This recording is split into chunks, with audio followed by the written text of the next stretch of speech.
Assalamualaikum warahmatullahi wabarakatuh.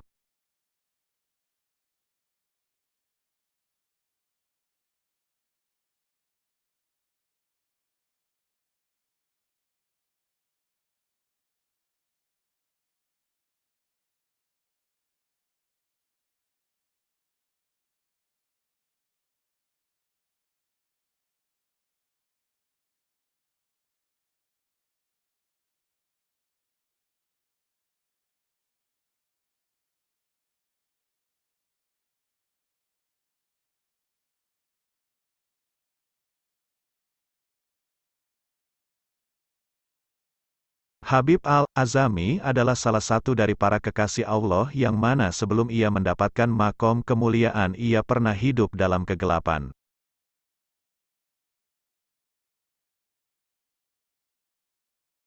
Biografi Habib Al-Azami bisa dilihat dalam kitab Tarikh Al-Kabir, Hilyatul Aulia, Syiar A'lam Anubala. Syekh Fariduddin Attar dalam kitabnya Tazkiratul Aulia halaman 81 mengisahkan, Habib Al-Azami adalah seorang kaya raya. Ia tinggal di kota Basrah. Ia adalah seorang ahli hadis terkenal yang merawikan hadis-hadis dari Imam Hasan Al-Basri, Ibnu Sirin dan tokoh-tokoh terpercaya lainnya.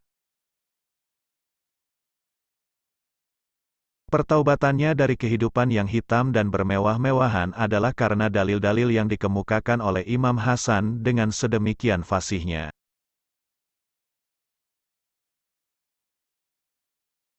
Habib Al-Ajami sering mengikuti pengajaran-pengajaran yang disampaikan oleh Imam Hasan sehingga akhirnya ia menjadi salah seorang sahabat beliau yang paling akrab. Suatu ketika di setiap hari ia berkeliling mendatangi satu persatu orang yang berhutang kepadanya untuk menagih. Jika mereka belum bisa membayar hutangnya, maka Habib akan mengambil apa saja yang bisa mereka serahkan sebagai bunga atas hutang mereka.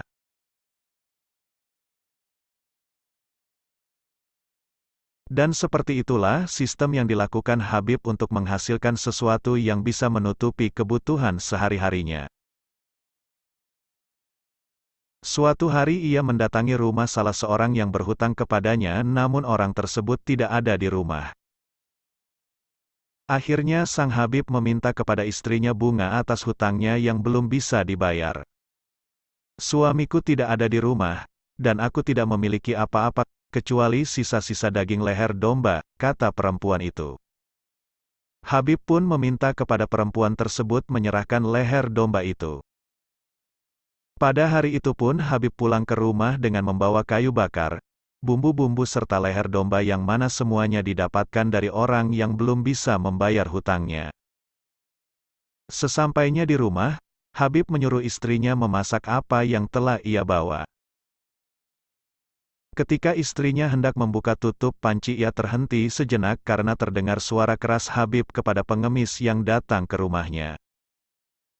Jika aku bagikan makanan kepadamu, maka tidak akan ada yang tersisa untuk makan malamku.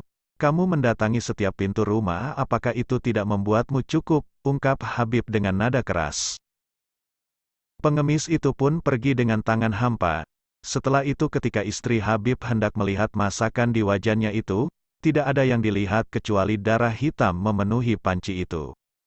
Si istri pun terkejut dan membawa Habib ke dapur untuk melihat apa yang terjadi. Ini semua karena buruknya akhlakmu, harta riba yang kau makan, pada pengemis kau menghardik. Keadaan ini seperti gambaran keburukanmu itu, apakah kau tak berpikir bagaimana pedihnya balasan di akhirat nanti, kata sang istri.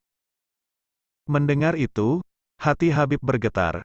Ia berpikir dan menyaksikan apa yang telah terjadi. Wahai istriku, mulai saat ini aku bertobat. Setelah itu, ia pun mengembalikan seluruh harta yang pernah ia dapatkan dengan cara haram itu, sampai tidak ada lagi yang tersisa. Dengan begitu, ia pun menjadi sangat miskin. Kemudian, si Habib itu mendirikan gubuk di bantaran Sungai Furat. Tempat baru itu ia pergunakan untuk terus beribadah tak kenal waktu. ia juga mulai menuntut ilmu dan mengaji Al-Quran kepada Hasan Basri. Saat dirinya menuntut ilmu kepada tokoh sufi terkenal itu, si Habib dikenal sebagai orang yang kurang cerdas. Maka itu, dirinya pun dijuluki Al-Azami, alias bodoh. Suatu ketika, kala Habib pulang ke gubuknya, istrinya bertanya, "Dari mana saja engkau suamiku? Apa yang engkau lakukan?" "Aku bekerja pada seseorang," jawab Habib. "Mana upahnya?" "Orang tersebut sangat baik dan dermawan, saya malu jika meminta bayaran, tetapi kabarnya ia akan memberikan secara langsung setiap 10 hari, jawab Habib. Ketika 10 hari berlalu, tibalah hari itu, Habib sangat bingung di perjalanan menuju rumahnya. Ia banyak berpikir, apa yang harus ia katakan pada istrinya, tetapi ia tetap bertawaju dan memasrahkan semuanya kepada Allah.